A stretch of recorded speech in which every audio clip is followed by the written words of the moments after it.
Hello, Sugo gamers out there. I hope you're all doing fantastic and amazing today. This is your boy Arc3, and today we will answer the age-old question: when should I place my best team on defense in GAC?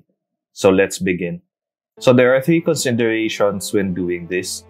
First, am I stronger than my opponent? Second, does my opponent have a better roster? Or third, are our rosters equal? So in the first scenario, am I stronger than my opponent? Obviously, you can place your team on defense or you can use it on offense. So it's technically a flex team. However, if your opponent have a better roster, it is advisable to use it on offense. Now, if your rosters are equal, this is like kind of tricky because it depends on the mods already, the secondary teams, the quality of the secondary teams, I mean, and at the same time, like your roster placement. So I'll give you some examples right now in Grand Arena on how we can apply this. So the first example would be my GAC match with Spider. So shout out to Spider. If you're watching this, he's like a replay analysis or a GAC review. So what he did was he placed his best team on defense, which is his Darth Revan team. So when I scouted him, I noticed that he has a better DR team than mine, and my gas team might not be able to beat him. So probably he had an idea to place his Darth Revan team on defense so that he can stop me from getting banners. He had the right idea, however, he placed it on the wrong zone. I would prefer to put this Darth Revan team on the top zone instead so that it will protect the fleet zone. Simply because the top zones would give you more points versus if you clear the bottom two zones. So unfortunately, he was not able to clear my bottom zone. So that's why I was able to win. I actually had 3 defensive wins on my Old Republic team and 1 defensive win on my Newt Gunray team. So the moral of the story here is that if you have like a better team than mine, then you can obviously just place it on the top zone, top character zone, and then force your opponent on the bottom zone. So this is example 1. Now for example 2, I will use now my second opponent, Nos Doral. So very tough opponent right here because he's an Old Republic historian, joking aside. But big shout out to him because he played amazingly well.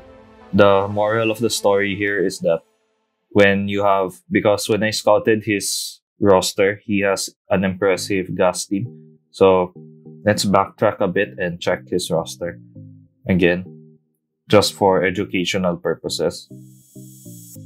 And loading there.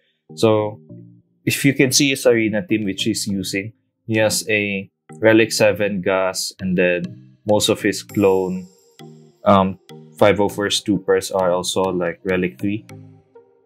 He actually has like the better like gas composition simply because of Relic advantage. So if I were him, I would have placed the gas team as well on defense rather than offense, because that would like force me to use gas versus gas, and then that would actually save him a lot more teams. For example, instead of, let's say, just JTR team on defense, gas should be here so that it can protect like the top wall and of course take away banners for my offense, because he was able to like, I feel like he was able to one-shot everything simply because he used gas. But even though I like the idea, between our defenses, I have the superior defense, I believe, in terms of quality, simply because he placed like Ewoks here. So, oops, sorry, wrong zone. So he placed Ewoks on the front zone earlier here, and I was able to clear this with only Darth Malak. So that's like an underdog team, and then was able to get the maximum banner. So in terms of defense, the mindset should be, what should my teams do in terms of taking away banners from my opponent? So if it's like an Ewok team and this is like Div 5, that's like an how do you call this, an opportunity for your opponent to like underdog the team. So as much as possible, you wanna prevent that when you're like thinking of your defense. So here, the quality of the defense here was okay. Unfortunately for the back wall, it was like a Night Sister and Bounty Hunter team. And since I was underdogging a lot simply because of the quality of the front team, I was able to save some of my best teams to like clear this really easily. So to avoid that, like take into consideration your strengths as well of your roster and what they can do, because sometimes we like underestimate them versus your opponent's roster. So the moral of the story here is that if you have like a very slight advantage, even a small one, you have like this small leeway to place your best team on defense so that you can take away banners from your opponent. And at the same time, give yourself like a wiggle room for, let's say, offensive purposes as well, if you have like this ability or belief to one-shot everything. But then again, this is like case-to-case basis. Maybe I got lucky. So always weigh your options before putting down your defense. And more importantly, scout your opponent so that you can have like a better understanding on what will you do on defense. So that's the second example. Now, for the third one and last, I haven't actually placed my defense yet. So I'm going to do it in a while. But for this case, when I scouted my opponent earlier, I noticed that I have like the roster advantage here. So there is like an opportunity for me to place my best team on defense because I see a DR team that's only gear 12, and then I think it's not well modded. Yeah, it's a slow DR team. So if I like mirror match this, I would still win. And there's a high chance that he won't like beat my defense if I place gas. So let's do that now. I'm going to put my defenses now, and hopefully you will learn a thing or two while I place like my defense.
Okay, now all of my defenses are set, so I'll just explain real quickly the thought, like my rationale on this.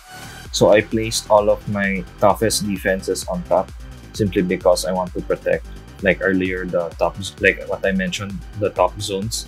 So by placing gas here, he won't be able to push through and most likely attack the fleet zone at the back.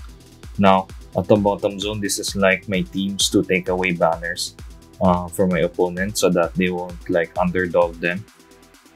And then just in case if this first bottom zone gets cleared, similar at the back, this team would like take away banners from my opponent. So we have Bounty Hunter team with Dengar, Boba Fett, IG 11, no, IG 11, IG 88, and then Zam Wessel. So a lot of detonators, a lot of AoE just to like take away banners or like slow them down. And then of course the traditional ORT. I'll see you in 24 hours and let's see if this defensive setup will hold. One eternity later.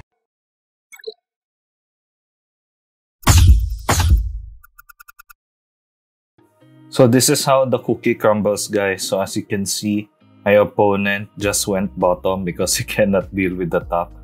And he one-shot, obviously, the front zone. And if we check the back zone, let's see what he did. I mean, so he also one-shot it.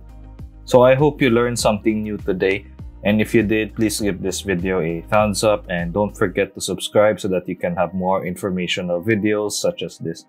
And to all Star Wars Galaxy of Heroes gamers out there, may the Force be with you and have a great day.